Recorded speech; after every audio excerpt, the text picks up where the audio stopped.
Story: The dwarf-sword Tirfing. Suaforlami, the second in descent from Odin, was king over Gardarike, Russia. One day he rode a-hunting, and sought long after a hart, but could not find one the whole day. When the sun was setting, he found himself plunged so deep in the forest that he knew not where he was. On his right hand he saw a hill, and before it he saw two dwarfs.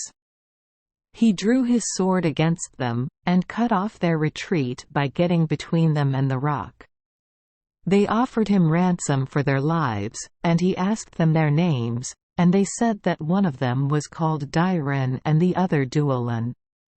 Then he knew that they were the most ingenious and the most expert of all the dwarfs, and he therefore demanded that they should make for him a sword, the best that they could form. Its hilt was to be of gold, and its belt of the same metal.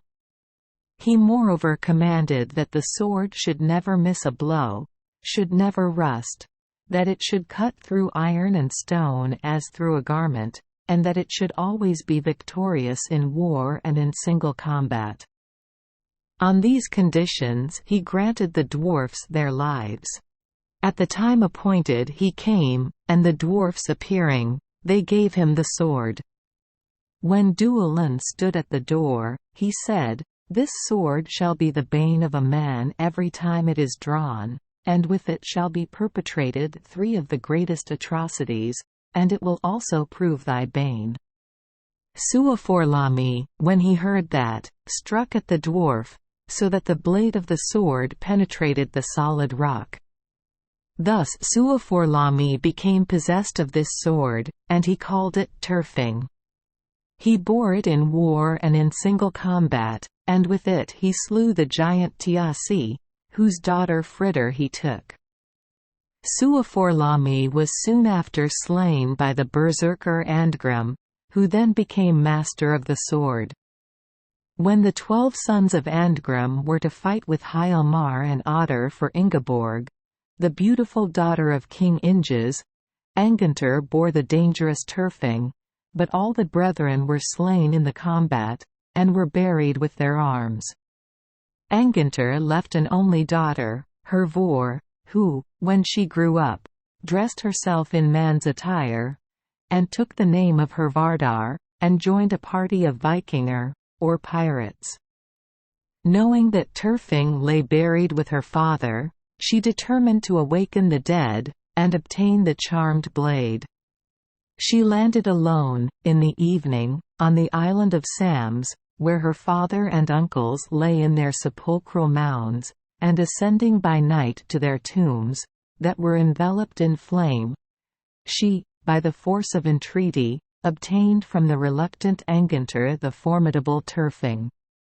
Hervor proceeded to the court of King Gudmund, and there one day, as she was playing at tables with the king, one of the servants chanced to take up and draw Tirfing, which shone like a sunbeam. But Tirfing was never to see the light but for the bane of men, and Hervor, by a sudden impulse, sprang from her seat, snatched the sword, and struck off the head of the unfortunate man. After this she returned to the house of her grandfather, Jarl Bjartmar, where she resumed her female attire, and was married to Hafud, the son of King Gudmund. She bore him 2 sons, Angantyr and Hydrekr, the former of a mild and gentle disposition, the latter violent and fierce.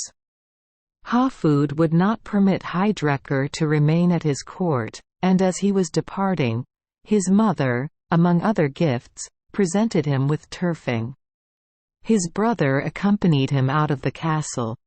Before they parted, Hydrekr drew out his sword to look at and admire it, but scarcely did the rays of light fall on the magic blade, when the berserker rage came on its owner, and he slew his gentle brother. After this he joined a body of Vikinger, and became so distinguished that King Harald, for the aid he lent him, gave him his daughter Helga in marriage. But it was the destiny of Tirfing to commit crime, and Harald fell by the sword of his son-in-law. Heidrecker was afterwards in Russia, and the son of the king was his foster son. One day as they were out hunting, Heidrecker and his foster son happened to be separated from the rest of the party, when a wild boar appeared before them. Heidrecker ran at him with his spear, but the beast caught it in his mouth and broke it across. Then he alighted and drew Tirfing, and killed the boar.